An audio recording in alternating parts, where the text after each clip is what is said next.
It is October 12th and I take my NAVLE in 6 days. I don't know if you saw yesterday, but I did complete the 80% of vet prep last night, which I'm so excited for. That was my goal from the very beginning, to get at least an 80% of the questions completed. And then today, I'm most likely just going to read through my NAVLE textbook and go over some of the things that I was not really grasping, like neurology and cardiology, just so I can get some extra practice with it. I most likely will take the practice exam that is in my NAVLE textbook.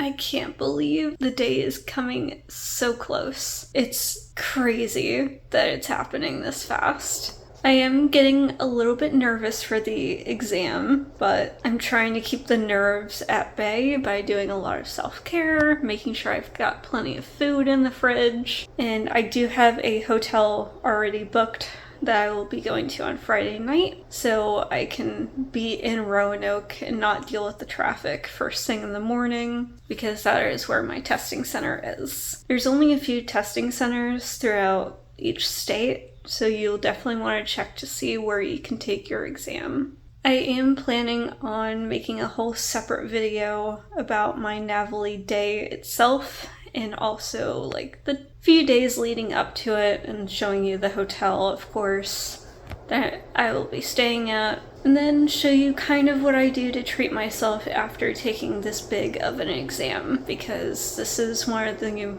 more important exams I will ever take in my life. This is to get my veterinary license in the United States. So it's a very big exam. I do need to pass it in order to practice veterinary medicine.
goodness, we have officially made it to the end of my NAVLE study challenge for the past 8 weeks. It has been a roller coaster of trying to complete this challenge, and honestly, it didn't go as planned because of the different rotations I was on. Some of them were a little bit more demanding than others, so I really couldn't study for the NAVLE every single day for an hour. But pretty much every single week, with the exception of week 7, I was able to do at least 7 hours of studying for the NAVLE. And then on week 8, I actually spent this entire weekend just studying for the NAVLE. I stayed in the entire time. It has been a lot of studying this entire weekend. I definitely feel like I've been cooped up. So I am going to enjoy going back to my rotation today to get some fresh air at least, and to move my body a little bit and not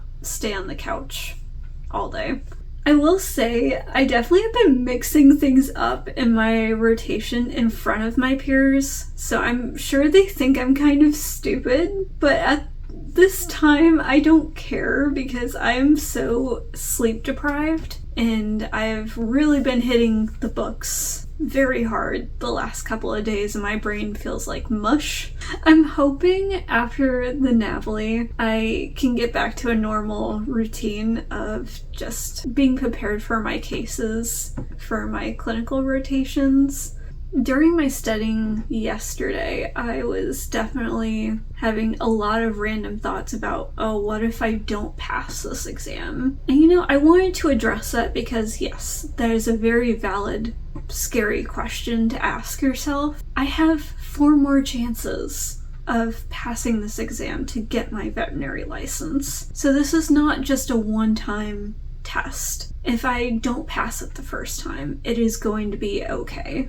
I'm trying to look at the bright side, that I can do this. I have been studying my butt off for years for this exam. I am ready for it.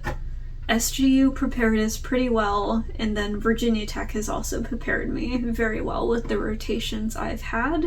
I'm just going to put it into existence that I will pass this exam. You will pass this exam. Good luck to everyone who is taking the exam this year, and definitely leave some comments down below for encouraging all of us to do our absolute best on the exam. We'll absolutely share the results with you, no matter if it's good or bad, and we will get through it together. I did want to personally thank all of you for joining me with this study challenge and joining me throughout all of these years to this point. It really means so much to me that I really can't convey it in a video as well, but just know that I love each and every one of you who has subscribed to this channel and given me so many encouraging messages throughout my entire years of vet school. It really means so much.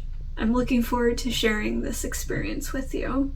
I hope you all have a wonderful day, and I will see you next time.